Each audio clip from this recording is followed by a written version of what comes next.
আল্লাহর কাছে ক্ষমা চাও, দুনিয়াটা কিছুই না রে যুবক। ওই কবরে যাওয়ার পরে গুনাহগারের কবরের দুই পার্শ্বের মাটির চাপ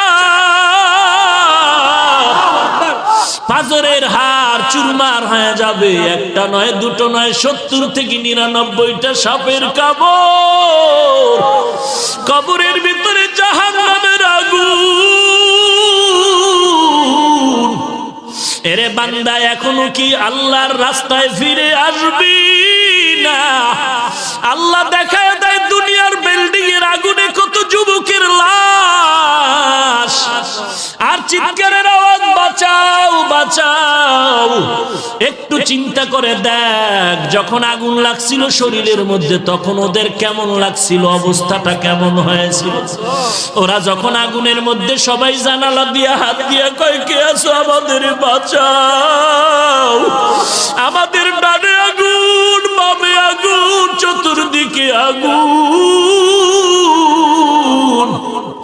এই দুনিয়ার আগুন থেকে হাজার হাজার হাজার তাপের মাত্রার আগুন হবে জাহান্নামের আগুন। এরে যুবক, পায়ে হাত রেখে বলি, পাও দুটা আগাইয়া দাও।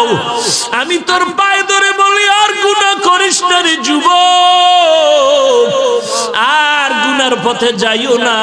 নামাজ পড়ো, পর্দা করো, মা বাবার খেদমত করো, আল্লাহওয়ালাদের দোয়া নিয়ে চলো। আল্লাহর কাছে ক্ষমা চাও, দুনিয়াটা কিছুই না রে যুবক। পায়ে হাত রেখে বলি, এই যে বন্যা হয়ে গেল কয়েকদিন আগে, কত মানুষ বন্যায় মরে গেল। ঢাকার শহরে গাড়ির উপরে গাছ পড়লো, গাছে আঘাতে গাড়ির মধ্যে মানুষ মরে গেল।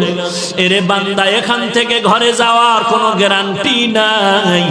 আবার রাত্রে বেলা ঘুমাবি, ভোরবেলা উঠার কোনো গ্যারান্টি নাই।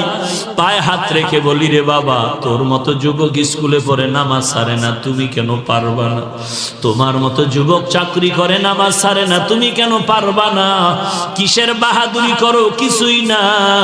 পায়ে হাত রেখে বলি, তওবা করে না, ও চোখের পানি ছেড়ে আল্লাহর কাছে ক্ষমা